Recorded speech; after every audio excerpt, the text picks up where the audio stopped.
everyone, it's Victoria and I'm here to do my May wrap-up. So in total I read 13 books in May, which is a pretty decent number for me. I usually read maybe a little bit more, at least in these past few months I have. Kind of hit a little bit of a book slump thanks to a certain book which shall be named later. And also I forgot that Doctor Who was starting again and I might have had a mini Doctor Who marathon that kind of got in the way with reading, but hashtag no regrets. So overall this month I had 0 5-star reads, 9 4-star reads, 3 3-star reads, 1 2-star, and thank you goodness 0 1-star reads. So let's just get right into it. The first book that I read this month was The Magician's King by Lev Grossman. This is the second book in the Magician's trilogy. I got this from the library in ebook format, so I don't have a physical copy of it. I enjoyed this a lot, not quite as much as the first one, but still enjoyed it a lot.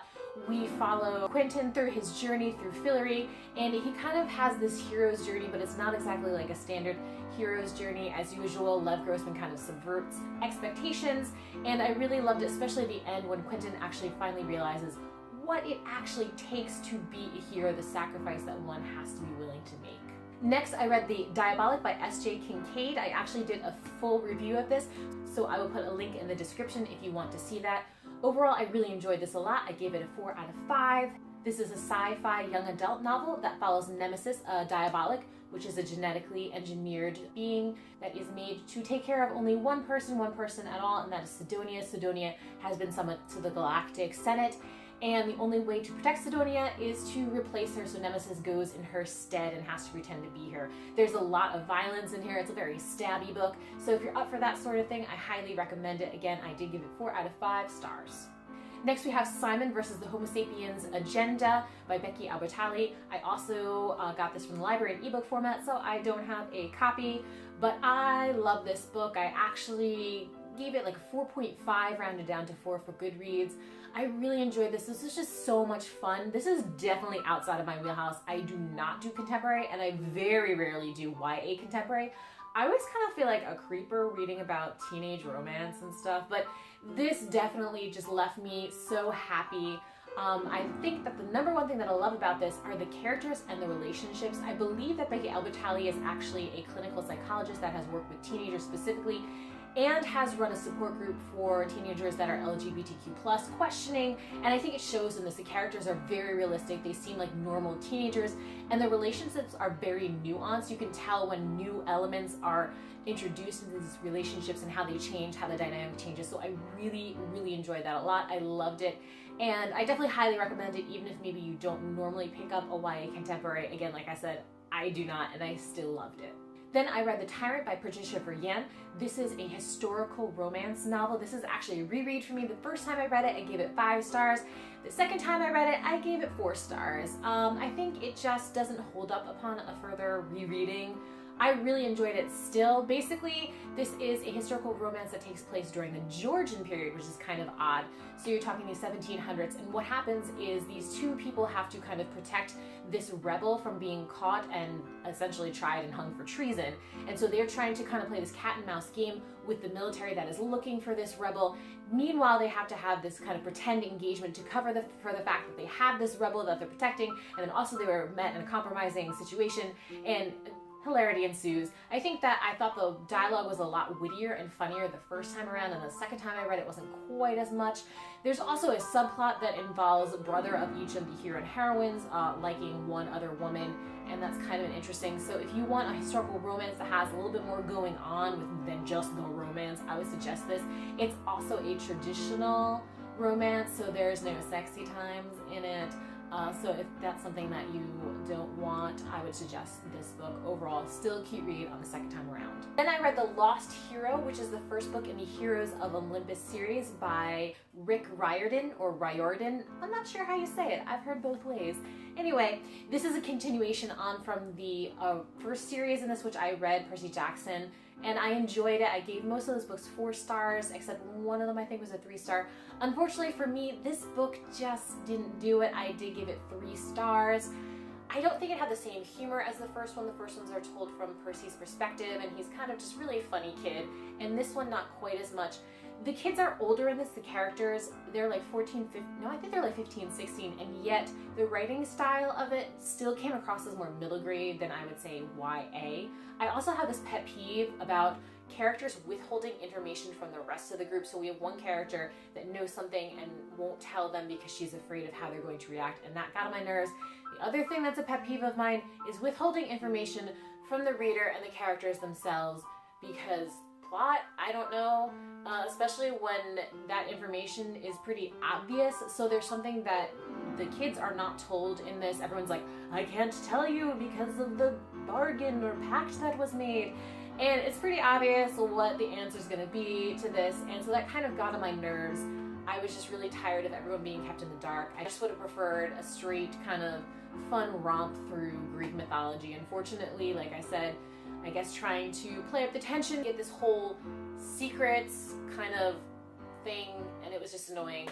I don't know if I'm going to continue on with this series. What do you guys think? Has anybody read it? Does it get better from here? I don't want to have to go through this again, especially the next one. It's Percy is the one that basically can't remember stuff. I don't know, let me know. The next thing that I read was Traitor's Blade, and this is the first book in the Great Coat series.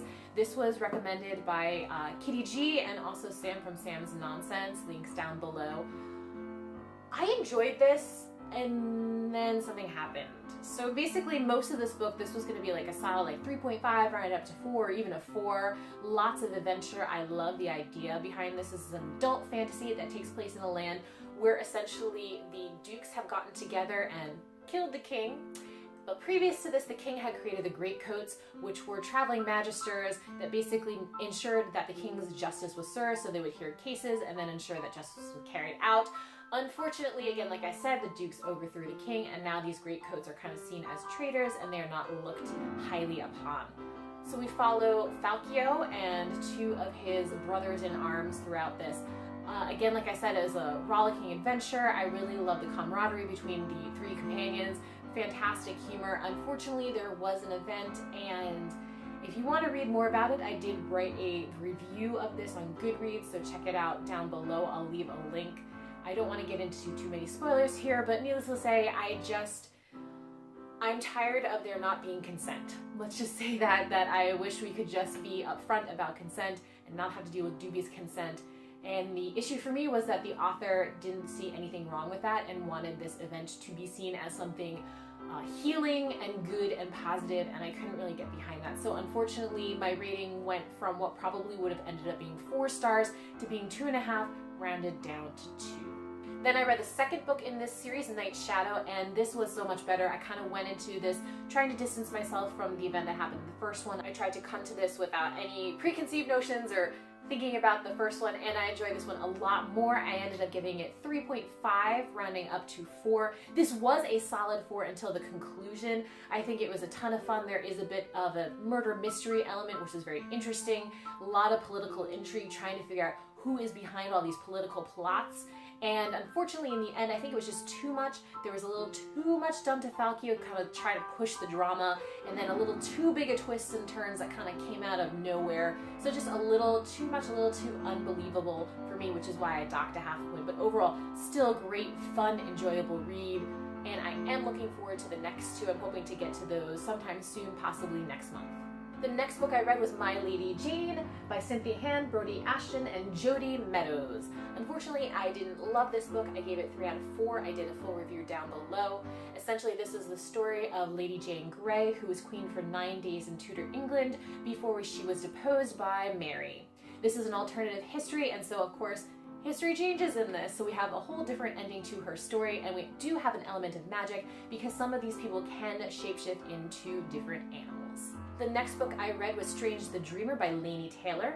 This is a YA fantasy that follows Laszlo Strange, an orphan, as he seeks out the mysterious missing city of Weep, and eventually he does find it and tries to solve the mysteries of Weep. I love this book. I gave it 4 out of 5 stars, and I really, really enjoyed it. I think the writing was beautiful, the characters were fantastic, the world building was very imaginative, and I just absolutely love Laini Taylor's writing, and I definitely recommend it to anyone that wants something maybe a little bit different. Next, I read The Temptation of the Duke by Jerrica Knight Catania. I hope I got that right. So this is another historical romance novel, and overall I thought this was okay. I gave it a 3.25, which is strangely specific. I didn't think that it was worthy of a 3. I think I had more fun with it than just like it. It was okay.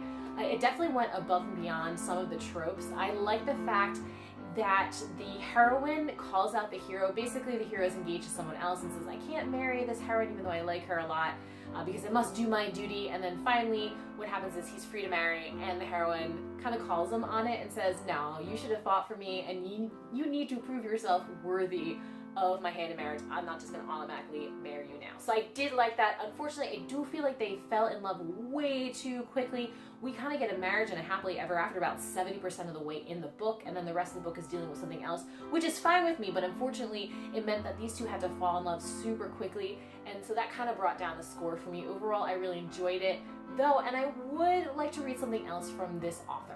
Then we had Thick as Thieves by Megan Whalen Turner. This is the 5th book in the Queen's Thief series, and I definitely enjoyed this a lot. I gave it 4.5 out of 5. This is the story of Comet, who is a slave in the Mede Empire, and essentially he is given the chance to escape, and really has to escape because his master is murdered, and he would have been held accountable for it and eventually killed. So we follow his adventures through the Empire trying to escape. I really love this book. I did a full review on that, so if you want to take a look at that, I will leave a link in the description. And next up is Devoted in Death by J.D. Robb. So this is actually the 41st book in the In Death series, which is kind of crazy to think about that I have read 40 books before this in this series. So this is a futuristic crime thriller procedural, and we follow Lieutenant Eve Dallas, who is a member of the NYPD, and she tries to solve crimes along with her partner, Delia Peabody. This is a fantastic series. I absolutely love it, and this book was really good. I gave it 4 out of 5, and honestly, this was kind of like meeting up with a friend that you haven't seen in a long time, but it's like nothing has happened. There's like no time between it. You pick up right where you left off. This is exactly what this book was like. I was right there with the characters again. I can't believe how much I missed them. It was so wonderful and comforting to get back into them. I highly recommend this series overall. The companionship between Peabody and Dallas is fantastic. It's one of my favorite friendships. It's so snarky and wonderful. And then you also have Rourke and Eve. They're fantastic together too. Wonderful romantic relationship, again, with just the right amount of snark in it. This is a compelling crime in here. You technically could read this as a standalone, I suppose, but I really wouldn't recommend it. I don't necessarily know if you need to read all 40 before this, but I think it's worth it. I think there's enough there. I've never given any of these books below 2 stars. They're always a solid 3 or 4. And again, it's wonderful. I will say that the first one is maybe the weakest, and we don't even get introduced to one of the main characters until like 3 or 4 books in. So if you kind of start it and you're just like questioning it, I'd say give it a go. Just keep going through it. It's worth it. There's so many wonderful moments in these series and so many wonderful characters that you really get to know because it is such a lengthy series. So definitely recommend it. Happy to be home again. Can't wait. I still have a few more of these coming up next, and I'm excited to start those as well. And last but not least, we have Dark Fever by Karen Marie Moning. This is an urban fantasy set in Dublin. And I actually just did a review of this. I don't know when it's going to go up, but when it does go up, I will leave a link for it. Essentially, we follow Mac. Her sister has been murdered in Dublin while she was in an exchange program. And so she travels to Dublin to find out what happened to her sister. Along the way, she finds out that she does in fact have some abilities.